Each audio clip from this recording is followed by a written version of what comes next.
তো হ্যালো বন্ধুরা, ফিরে এলাম টিপস অনলাইন বাংলার আরো একটি নতুন ভিডিও নিয়ে।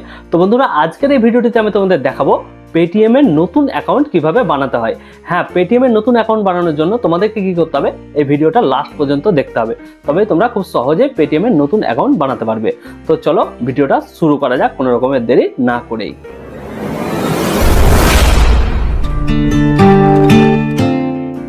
তো বন্ধুরা, পেটিএম এর নতুন অ্যাকাউন্ট বানানোর জন্য প্রথমে তোমাকে যেটা করতে হবে সেটা হচ্ছে এই ভিডিওর ডেসক্রিপশনে লিঙ্ক দেওয়া আছে, সেই লিঙ্কে ক্লিক করে পেটিএম অ্যাপটাকে তোমার ফোনে ইনস্টল করে নিতে হবে।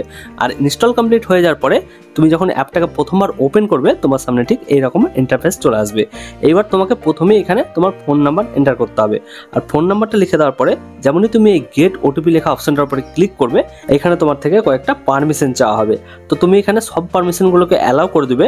আর সব পারমিশনগুলোকে অ্যালাউ করার সাথে সাথেই তোমার ফোনে একটা ওটিপি চলে আসবে। আর ওটিপিটা কিন্তু এখানে অটোমেটিকলি ফিল আপ হয়ে যাবে, তো তোমাকে একটু ওয়েট করে নিতে হবে। আর কয়েক সেকেন্ড ওয়েট করার পরেই ওটিপিটা ভেরিফাই হয়ে যাবে আর তোমার সামনে ঠিক এইরকম একটা ইন্টারফেস চলে আসবে। এইবার এখানে তোমাকে ব্যাংক অ্যাকাউন্ট অ্যাড করার জন্য বলা হবে। তো তোমার যেই ব্যাংকে অ্যাকাউন্ট আছে তোমাকে এখানে সার্চ করে সিলেক্ট করে নিতে হবে। যেমন আমার এসবিআই অ্যাকাউন্ট আছে, তো আমি এখানে এসবিআই ব্যাংক সিলেক্ট করে নিচ্ছি। আর ব্যাংক সিলেক্ট করার সাথে সাথে এইরকম ভাবে তোমার অ্যাকাউন্ট ফাইন্ডিং হবে আর তারপর অটোমেটিকলি তোমার ব্যাংক অ্যাকাউন্ট এখানে অ্যাড হয়ে যাবে। তোমাকে শুধু ওয়েট করতে হবে কয়েক সেকেন্ড। আচ্ছা, ব্যাংক অ্যাকাউন্ট তো অ্যাড হয়ে গেল। এবার দেখো, তোমার যদি আগে থেকেই কোনো ইউপিআই অ্যাপের মধ্যে ইউপিআই পিন তৈরি করা থাকে তবে তোমাকে নতুন করে ইউপিআই পিন তৈরি করতে হবে না। এখানে পিন চেঞ্জের অপশন থাকবে, তুমি চেঞ্জ করতেও পারো, না করতে পারো, তোমার ব্যাপার। কিন্তু যদি তোমার কোনো ইউপিআই পিন তৈরি করা না থাকে তবে এই চেঞ্জের জায়গায় তুমি সেট ইউপিআই পিনের একটা অপশন পেয়ে যাবে। তো তোমাকে সেট ইউপিআই পিন লেখা অপশনটার উপরে ক্লিক করে দিতে হবে।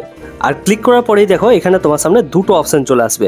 প্রথম অপশনটা হচ্ছে এটিএম কার্ড বা ডেবিট কার্ডের, আর দ্বিতীয় অপশনটা হচ্ছে আধার কার্ডের। তো আধার কার্ড তো আমাদের সবার কাছেই থাকে, তাই আধার কার্ডটাকে আমি সিলেক্ট করে নিচ্ছি। আর আধার কার্ড সিলেক্ট করার পরে নিচের এই ছোট্ট বক্সটাতে একটা টিক লাগিয়ে দিয়ে প্রসেস লেখা অপশনটার উপরে তুমি যেমনই ক্লিক করবে তোমার সামনে ঠিক এইরকম একটা ইন্টারফেস চলে আসবে। এইবার এইখানে তোমাকে তোমার আধার কার্ডের প্রথম 6টা অক্ষর লিখে দেওয়ার জন্য বলা হবে। তো তুমি এখানে আধার কার্ডের প্রথম 6টা অক্ষর বা ফার্স্ট 6 ডিজিট এখানে লিখে দেবে।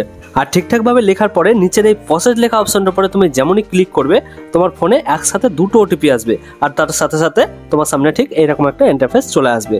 এবার দেখো, প্রথম ওটিপি যেটা এসেছে আধার ওটিপি, সেটা এখানে অটোমেটিকলি ফিল আপ হয়ে গেছে। তো তোমাকে কি করতে হবে, নিচের এই নীল রঙের সঠিক বা সাবমিট অপশনে ক্লিক করে দিতে হবে। আর ক্লিক করার সাথে সাথেই দেখো দ্বিতীয় ওটিপি যেটা ছিল ব্যাংক ওটিপি, সেটাও এখানে অটোমেটিকলি ফিল আপ হয়ে গেছে। তো তোমাকে কি করতে হবে, আবারও নিচের এই সাবমিট অপশনটার উপরে ক্লিক করে দিতে হবে। এবার এখানে তোমাকে একটা নতুন ইউপিআই পিন সেট করার জন্য বলা হবে। তো তুমি এখানে তোমার মতো করে একটা নতুন ইউপিআই পিন লিখে দেবে। আর লেখার পরে নিচের এই সাবমিট অপশনে তুমি যেমনই ক্লিক করবে কনফার্ম করার জন্য আবারও ওই নতুন ইউপিআই পিনটা এখানে তোমাকে রিএন্টার করার জন্য বলা হবে। তো তুমি আবারও একবার নতুন পিনটা এখানে রিএন্টার করে দেবে।